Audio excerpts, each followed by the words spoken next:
warahmatullahi wabarakatuh. Perkenalkan, nama saya Nida Nadian dengan NIM 200101010006 dari Prodi Sistem Informasi. Jadi pada kesempatan ini saya akan menjelaskan mengenai kode program berikut ini terkait dengan materi dari ujian tengah semester mata kuliah dasar pemrograman 1. Berikut ini adalah kode program kalkulator sederhana yang menyertakan operator penambahan, pengurangan, perkalian, dan pembagian. Jadi pada baris pertama ini terdapat crash include IOStream.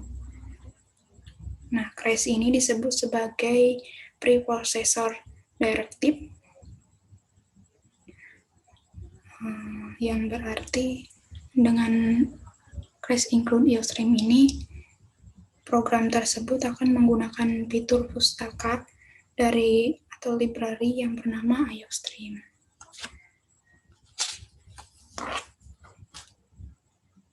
Nah, kemudian untuk baris kedua yaitu using namespace std di semikoma, itu menyatakan bahwa program akan menggunakan namespace yang bernama std, sehingga kita tidak perlu untuk menyertakan identitas std.2.2 pada anggota dari namespace std. Salah satunya adalah cout. Nah, pada baris ketiga yaitu ada fungsi void yang memiliki makna untuk tidak menghasilkan nilai yang dapat dikembalikan jika kita mengassign fungsi tersebut ke sebuah variabel. Ciri-ciri dari fungsi void ini antara lain adalah tidak membutuhkan tipe data dalam deklarasinya, tidak langsung menampilkan hasil, tidak memiliki nilai kembalian, dan tidak menggunakan kata kunci return. Nah, pada baris keempat ini ada cout yang bertujuan untuk menampilkan pesan ke standar output, biasanya monitor, dengan inputan program kalkulator.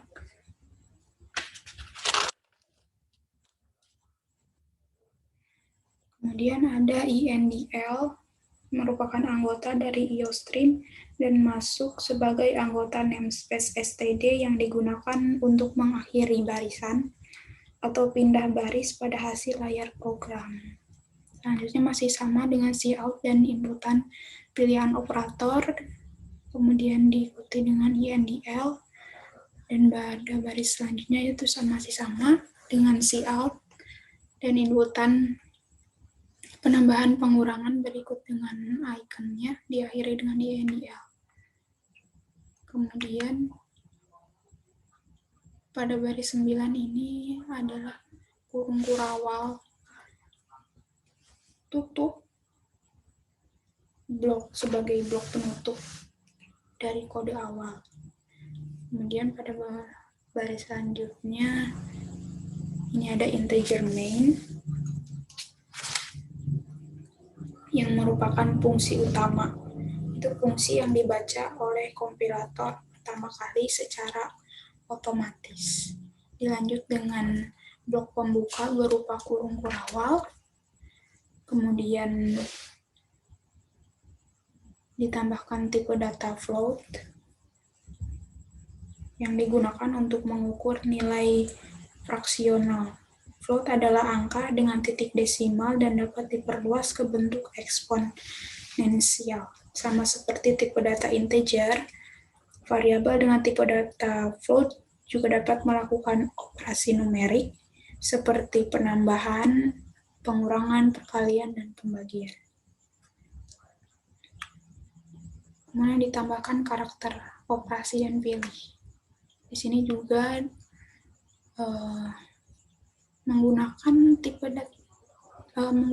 fungsi if, itu if else dan switch. If else ini digunakan untuk melakukan pengecekan kondisi lebih dari satu. Penggunaannya adalah jika kondisi salah satu adalah jika kondisi yang satu salah, maka akan dilemparkan ke kondisi yang kedua menggunakan if else, kemudian dan berlanjut seterusnya seperti itu. Nah, sedangkan untuk if switch ini merupakan perintah alternatif dari if else yang menyatakan lebih dari satu kondisi. Bedanya dengan if else ialah perintah switch hanya bisa dinyatakan dengan kondisi string atau bilangan. Kemudian ada juga di sini ada break, fungsi break digunakan untuk menghentikan paksa proses pengulangan yang sedang berlangsung. Break biasanya digunakan setelah kondisi if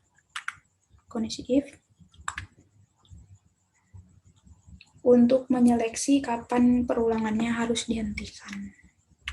Begitu kasusnya berulang sebanyak 4 kali.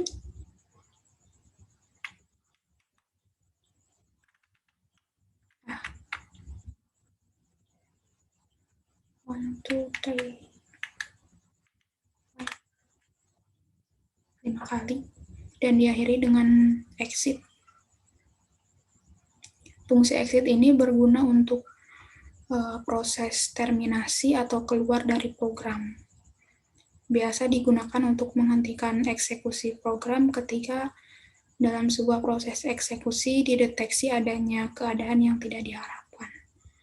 Nah, yang terakhir ini ada while, yaitu salah satu pernyataan yang berfungsi untuk mengulangi pengeksekusian substatement yang dilakukan ketika memilih nilai benar pada conditional expression.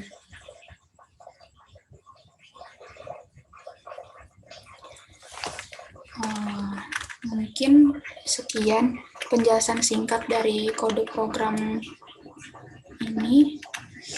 Maaf bila ada kesalahan. Wassalamualaikum warahmatullahi wabarakatuh.